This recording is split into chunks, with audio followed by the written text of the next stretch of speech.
Who's there?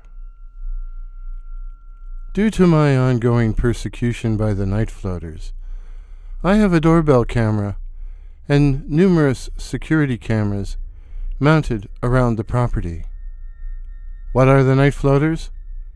They're a cult or coven of evil persons able to detach their heads from the trunks of their bodies, the heads then being able to fly or float through the night to mess with their victims. They can also animate their headless bodies and use them to attack and strangle their prey. My Doorcam has caught some interesting images. I've had night floaters walk up to the front door and stare at the camera. They often wear sunglasses at night as a disguise, I guess. It immediately tells me who they are and what they are. But I've also had their disembodied heads float up to the Doorcam, and I've caught them on some of my other cameras as they flit around the yard, around and around, sometimes for hours. I guess they're trying to look in at the windows. Sometimes their headless bodies will try my doors or march around the backyard. And I prefer the headless ones as they don't talk.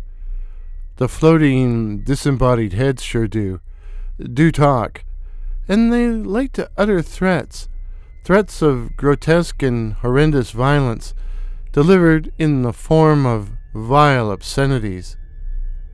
It's amusing to listen to, I guess. In a sick kind of way. But as some people think I'm an expert on the paranormal, I received an agitated message from a neighbor we'll call Dale. Can you come over right away? I need to show you something. Look, is it really important? Please come right away. I'm scared spitless. Actually, he didn't say spitless. In any event, I went. Right away. Dale had been drinking.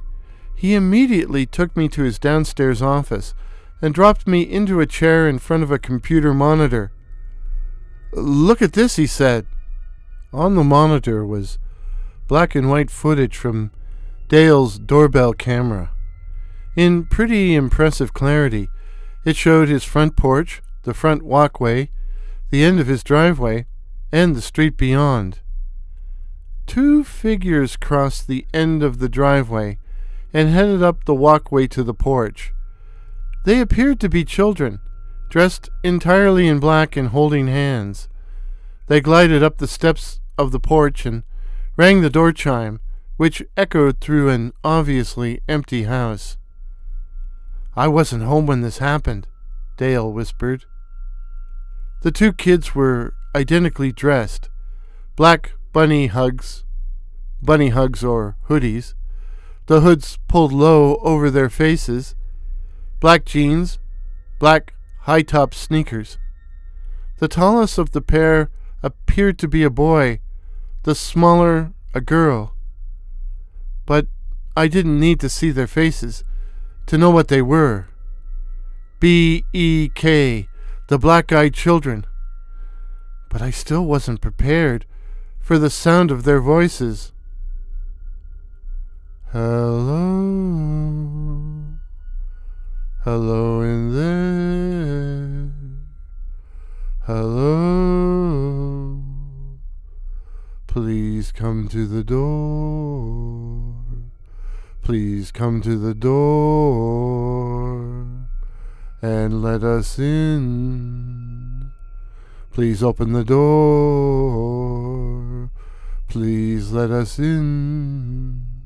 We're cold and we need to phone our mummy. It's cold. It's cold and she'll be worried. It's dark and we're scared. I had a visceral reaction of complete mortal terror. I think my heart actually stopped. I was also gripped by such a wave of nausea. I felt like I was going to puke.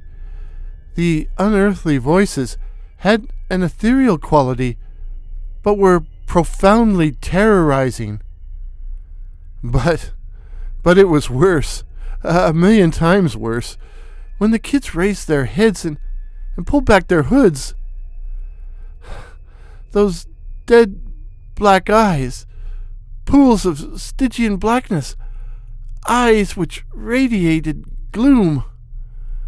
Both kids, and there was a boy and a girl, both kids were smiling.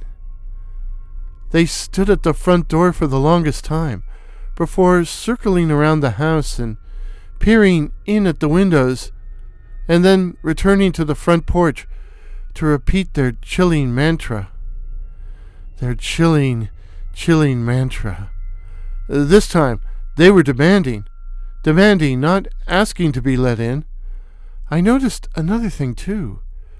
Their voices had a metallic quality, like we were listening to the tinny sound of a tape recording, not actual speech. Human speech? This was more like inhuman speech. They returned to the street in front of Dale's house, where they stood, staring at his front door, until the arrival of a huge black car from the 1950s. A Buick, I think. A 51, maybe. When it drove off, the kids were gone. Now, this surprised me. I had long associated the night floaters with old black vehicles, but not the BEK. But there it was. Both Dale and I saw it. And once I was over the initial shock, I asked to see the footage again.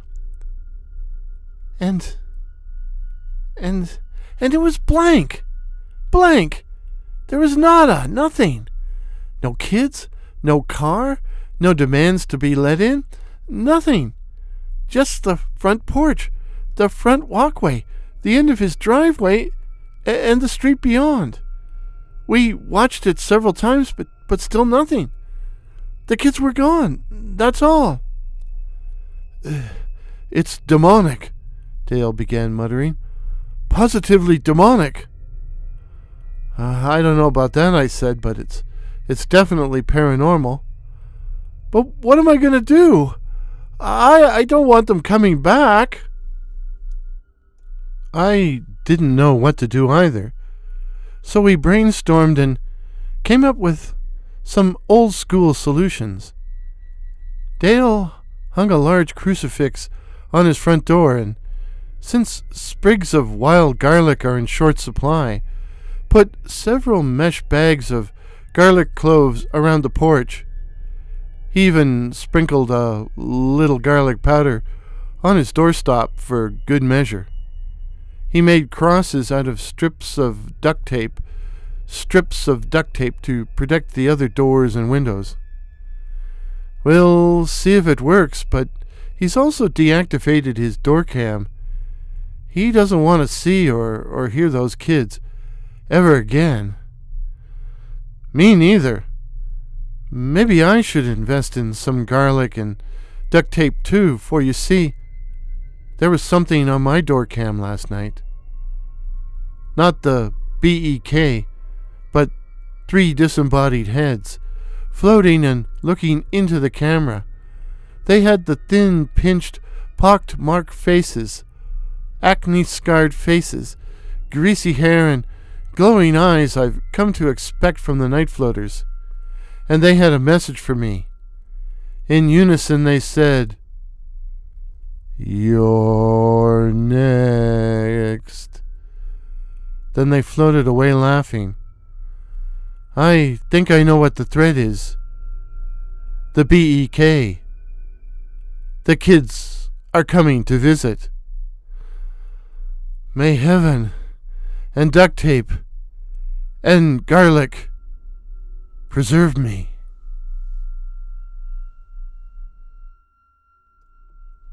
If this is your first visit to my channel, please consider subscribing. My name is Warren, and I write and tell original ghost stories and original horror stories featuring such cryptids as the night floaters, werewolves, and the black-eyed children. So again, please consider subscribing. Please help me to reach my goal of 2,500 subs. Till midnight, cheers! Today's music was The Dread by that patron of the internet, Kevin MacLeod, while the video footage was taken by Dr. Curious.